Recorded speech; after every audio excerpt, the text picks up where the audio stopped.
everyone, welcome back to the Kiddiz Biz channel. I'm Kashika Grant. I'm Mardi Howell. Shivani Clark. Today's video will be a bit different from the rest. We'll be having a rap session. We're also joined by a very special guest, Mrs. Thompson, who is one of the guidance counselors at the Horace Clarke High School.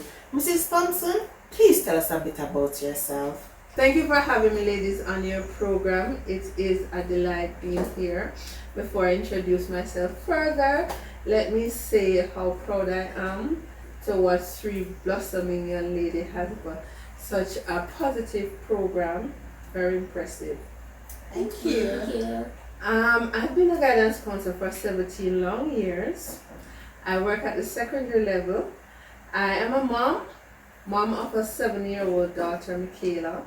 I have been married for over 6 years. I'm an active member of the Assemblies of the Firstborn Church International in 3 Hills.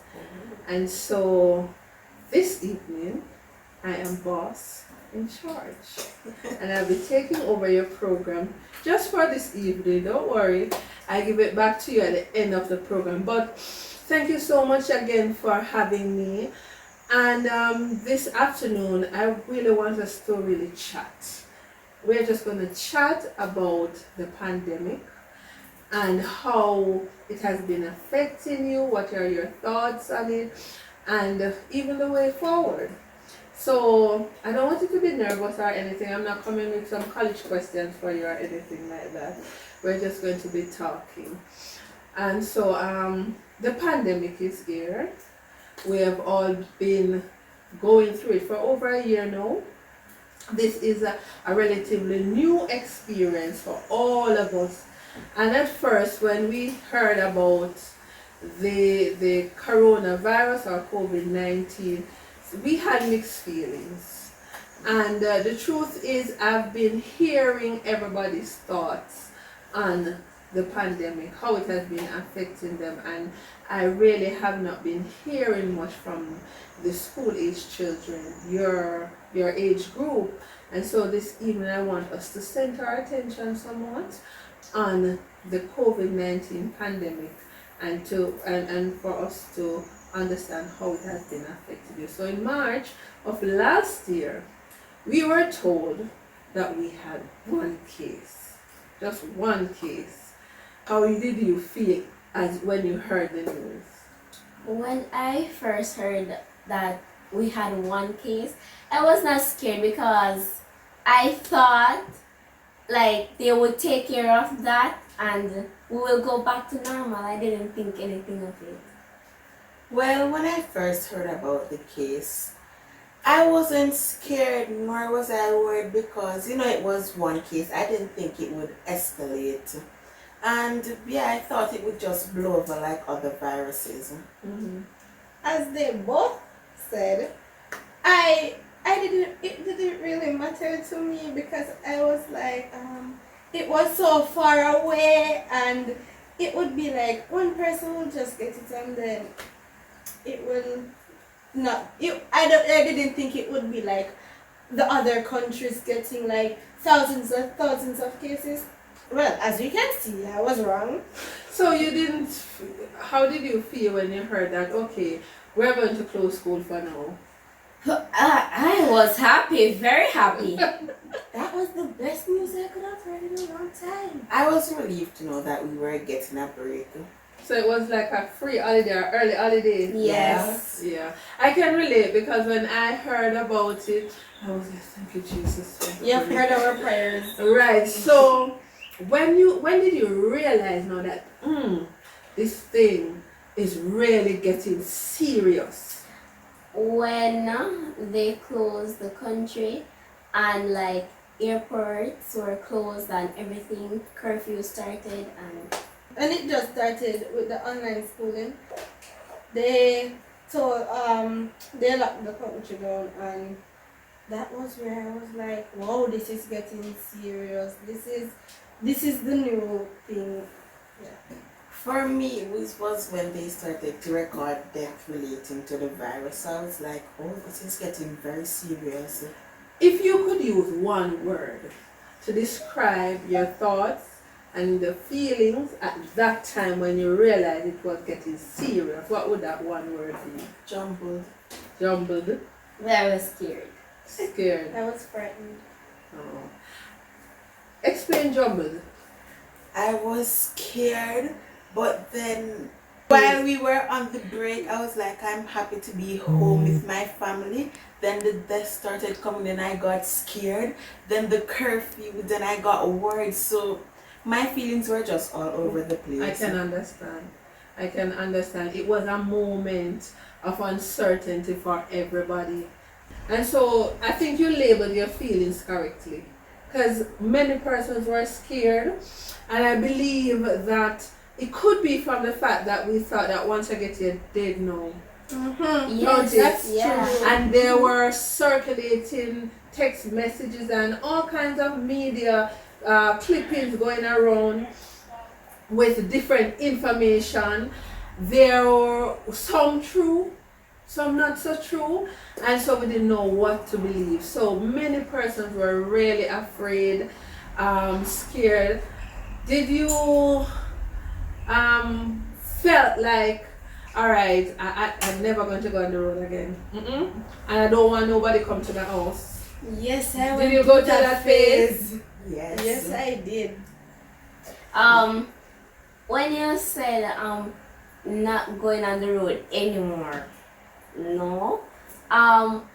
I thought that I would still be going on the road, but I will be more cautious. Oh, okay. And when they said mask up, we're going to mask up, no. First thing I thought, boy, then come to stifle me up. Right. So then there's the dreaded online.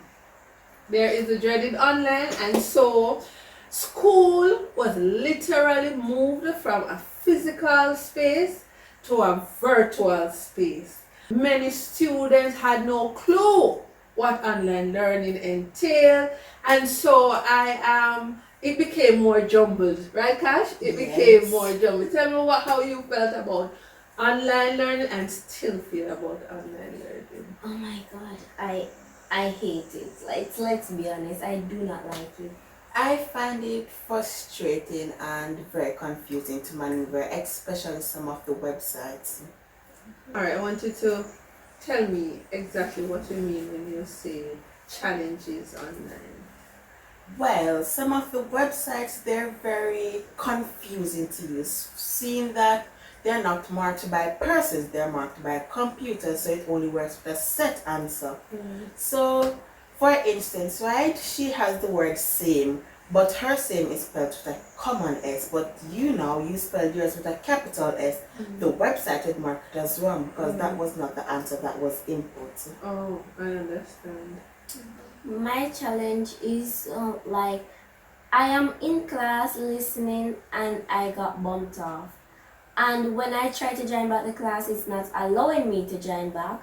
And then when I finally get to join, it's not, the teacher can't go back for me because it will cause problem to the other children as well.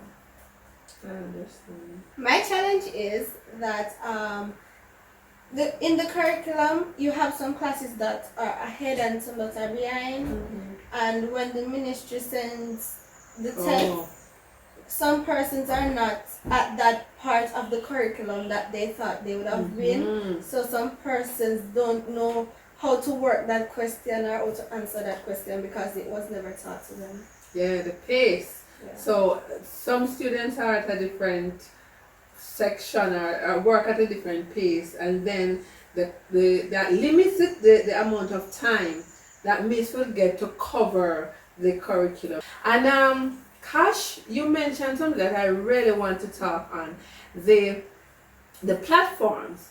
The platforms I find is very challenging, as you pointed out, because they were not created in our culture for us.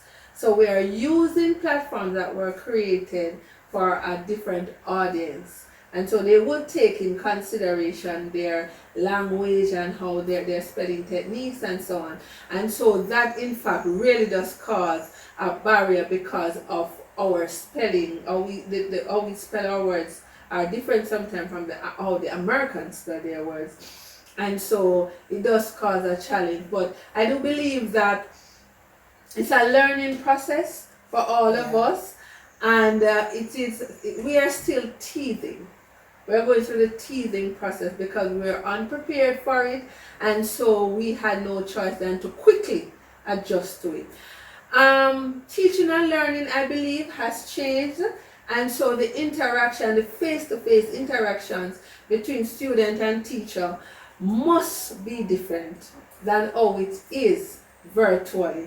So I wanted to compare what teaching and learning was face-to-face when you were in the classroom, as opposed to what it is like now when you're virtually in your bedroom. Well, when it was done face to face, it was fun, vibrant. It was just a joyride. Yeah. But seeing that now we're doing it virtually, I don't think it's still fun. It's just not what we're used to. But this is what we have to work with. It's new to the teachers, it's new to us, and the only way we're going to get through this is if we work together. Yeah. Agree. Yeah. When we were in the classroom, it was more fun, as Kashika said, and we got to interact more. But now in the online learning, it's not fun for me. It is not fun for me. But You made that very clear. yes, but other persons have different experience from me. Okay. So face to face was fun. Online, not so much. Extracurricular activity. Do you guys miss that?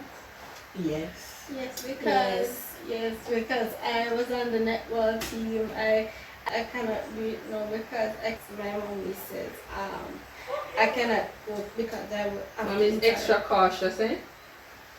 I miss my 4-H club because when we used to meet at school, it used to be fun. We played games, but now we can't really meet face to face because everyone's cautious, and so everyone is suspicious of one another. Yeah. I used to do brownie and JCDC, and I really miss them. I understand. But I think that even though the pandemic comes with its challenges, it is my opinion that it is not all doom and gloom. I believe that it comes with its opportunities.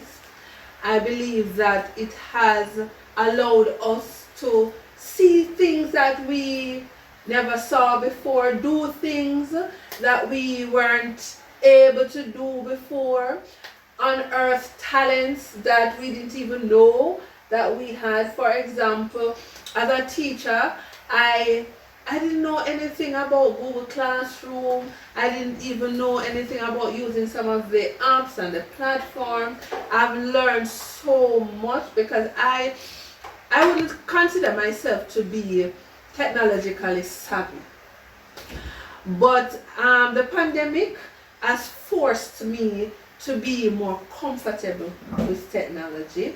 Even my job becomes a little bit more easier, which I like that part so much. So it has allowed us to be more resilient. It has allowed us to be more creative. It has allowed us to be more confident. Look at this way, you have your own program and all of these things. So it's not all doom and gloom, not true. What's the positive side of it for you, ladies? We went to hotels, and if it was not for COVID, we will not be able to go to the hotels. Oh, so you live the fancy life. Not true? I guess. Alright, so why weren't you able to do it before the pandemic?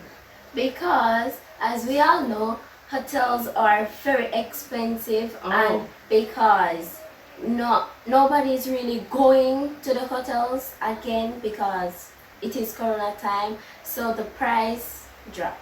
Yeah, and we have to take advantage of it, not you? Yes. You were saying? Well, my mother, she adopted my brother during the time of the pandemic, and it was such a wonderful addition to the family. Nice. Yes, and I really love him. So yeah, that was a very positive thing that came out of COVID. Well, I got to spend more time with my family, seeing that, when it wasn't COVID time, I had to go to school, my parents had to go to work. We didn't really have that much time together, but since the pandemic, I've gotten more time to do so. My mom is now more at home and you get some more family time. Yes, many of us are really experiencing that. We get to spend more time with family, do more fun family things. But I'm very surprised that none of you ladies talked to me about this program. Did you have it before COVID-19? No. Who came up with the idea? We came up with it as a team. Yes, it was collective. Seeing that the voices of the younger audience aren't really heard, so Sure, that we sounds so thought fancy. we thought that we could be their voice. Yes. And this is an amazing, amazing thing that you're doing. I like that the fact that you are, addressing topics that are relevant. You are doing topics that the young persons of your age can relate to. And this is more focused on growth and development. And so I really commend you ladies on that. And you see, an example, if COVID never come on, another people on YouTube. True. Right. Anything else positive came out of COVID-19? Yes. Yeah. I discovered BTS and K-pop We discovered BTS and K. and K-dramas. Alright, so educate me please. What are we talking about? With BTS now, what really drawn us to them, their lyrics speaks to you loving yourself and appreciating yourself. So I really find that fascinating. So are they singers? Are they motivational speakers? What are they? They're a boy band. Oh, they're a band. Okay. And where are they from? Korea. Really? Korea? So how do you understand the lyrics? How do you relate to them? We speak English. They have English songs as well, and their videos come with subtitles. Oh, And we get to understand it more the more we watch it. So. okay. So how many members are in the band? 7. 7. I don't understand this 7. So why you know I'm going to ask you, which of them are your favorites? You? Well, John Cook? Jungkook. Come teach me. Jungkook. Cook. Yeah. John Cook. Yes? John. I got it right? Okay. Jungkook. Okay, I got it right. Yeah. 2. Give me another one. We have Kim Namjoon. Speak slowly, child. Kim Namjoon. Namjoon. Okay. Angel. Speak slowly because I've never heard of this band before. So you have to teach me. This one is easy. Yoongi. Yoongi, yes, this one Min is Yoongi. Min Yoongi. Yes. Okay. And John Huzuk. What now? John Huzuk. John Hoza. Sure. Bright man. John Hoza. John Hoza. Yes. Kim Taehyung. That one. Kim Taehyung. Taehyung. Kim Sok Jin. Kim Sok Jin. King Sokjin. Don't ask me to repeat any of that. And the last one is who? Park Jimin. Okay. So I know that you have this program and the boy band that you listen to, and obviously all three of you are very fascinated by them. But what else do you do for fun, and how do you connect with your friends? Connecting with friends, we would use WhatsApp.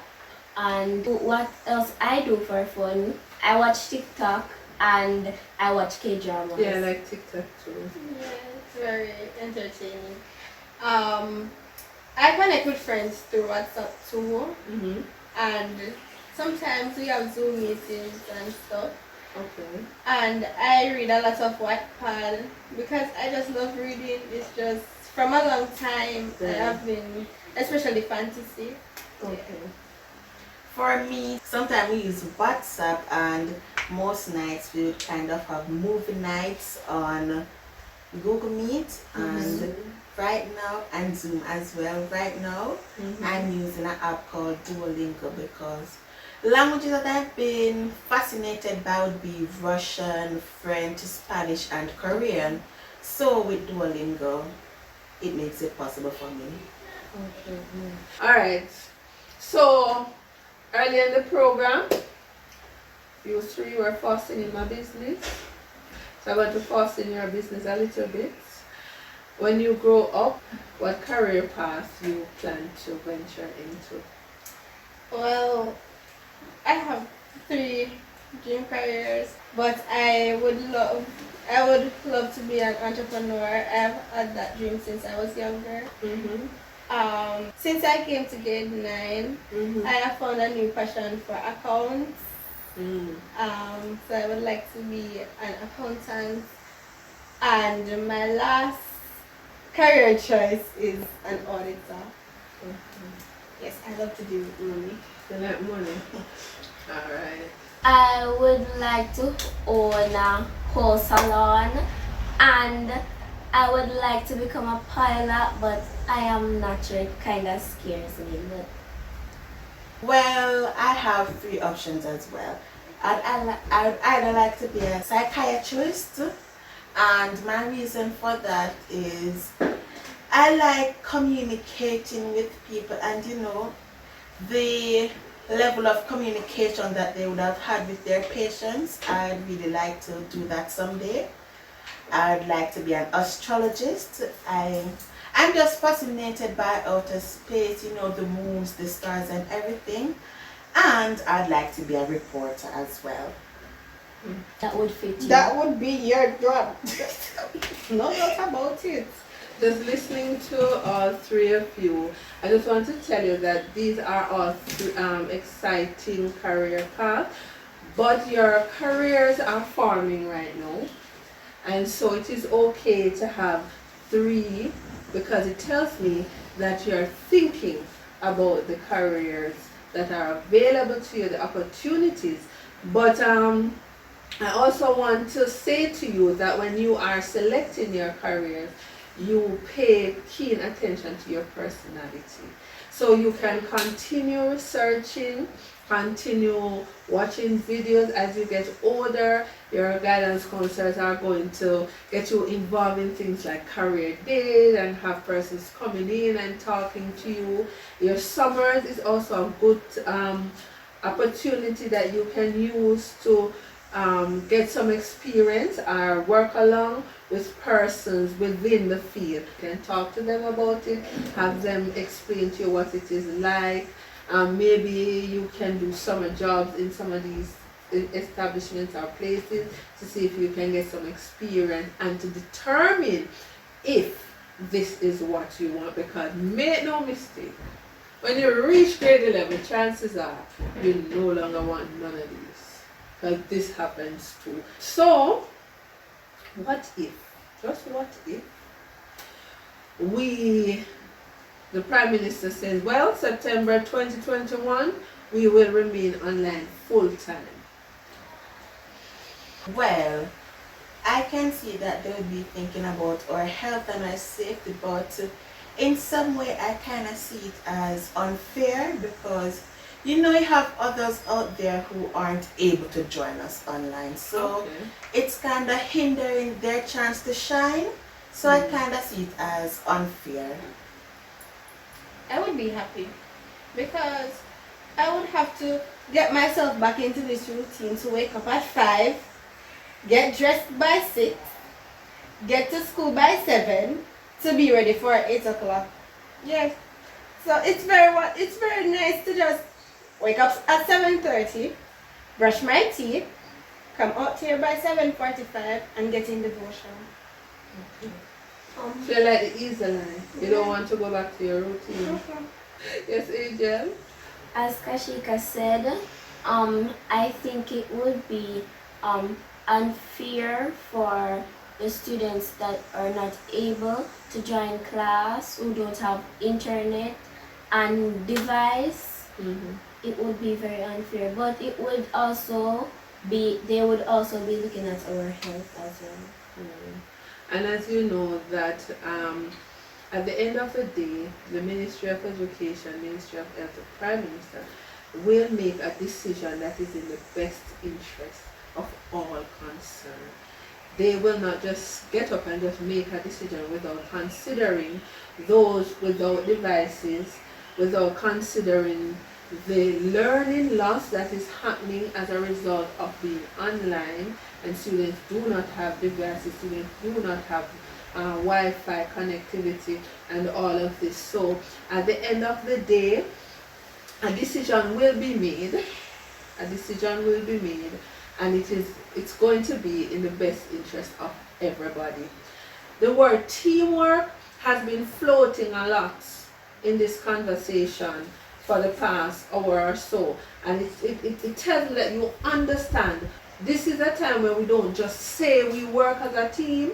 And I know that the children are used to a particular routine when you go to school, but you have to understand that if we have to go back, the routine will change dramatically.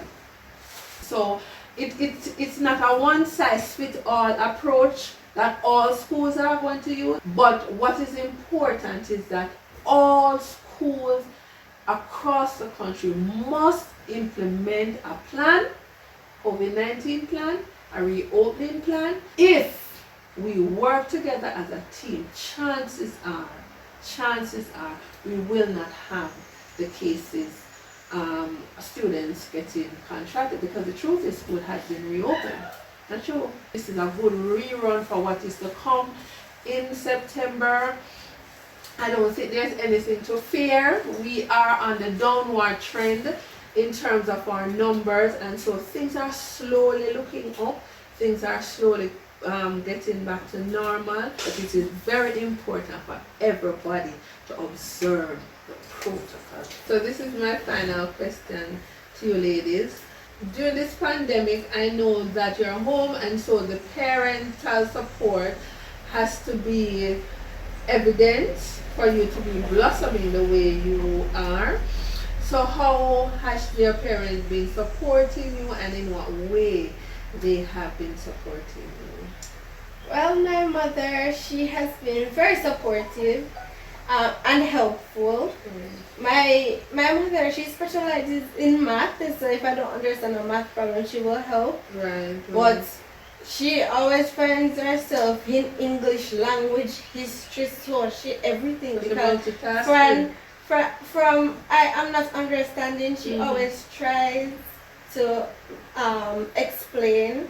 So it's, yeah. Cash. Well, my parents, they have obtained a lot of roles since the pandemic. They're doctors, therapists, teachers, friends, and for that I'd like to say thank you very much and I love you. For me, my mother, when I'm sad, she tries to make me feel better, and because we're home so long, she tries to make me feel better. And I want to tell you that I love you. Right. We love you. It's a we. Alright, that's wonderful. We have to be very appreciative of the parents, because the truth is, had it not been for our parents to support the process and to support our children, I can't even begin to imagine what this virtual learning and this online learning would be like. And so I just want to use this opportunity to say good job to the parents out there who have been making the sacrifices, who have been teaching. Many of whom have never taught a day in their life before, but they had to take on the role of a teacher. And as Kash said, they had to take on multiple roles during the past year. And so it has been good to know that we have parents to support our children as they continue their formal education online. With that said, ladies, I want to thank you so very much for engaging me in this very informative discussion. I thank you for your honesty. I thank you for your openness. I thank you that you were not reserved in expressing how you feel about the pandemic and online learning. I have no doubt in my mind that our future is still bright. We still do have bright, intelligent, smart, mature young people who are prepared to take over from me as a guidance counselor someday. She wants to be a psychiatrist. I hope she goes into that field. You do a wonderful job, and I'm sure I can come and get it. What business you want to go into? Anything with technology or Okay, fashion. I like fashion, so I hope I can get a nice outfit when the time comes. And girl, I got you. I got you with the salon. I wish you all the very best, ladies, with your program. I wish you all the very best with your education, and continue to be the unique, special person that you are. Your parents ought to be very, very proud of you. Thank you. We would like to take this time to thank you for being here. The discussion was fun, educational, and it was inspirational. And I love your positive attitude surrounding the COVID-19 pandemic. And I think you rubbed off on me a bit. I don't know about them. So, yes. Thank you very much. Thank you, ladies, for having me. You're welcome. We hope you enjoyed our video. Please remember to like and share, Comment and subscribe. And turn on the post notifications so you never miss a video. Bye, guys.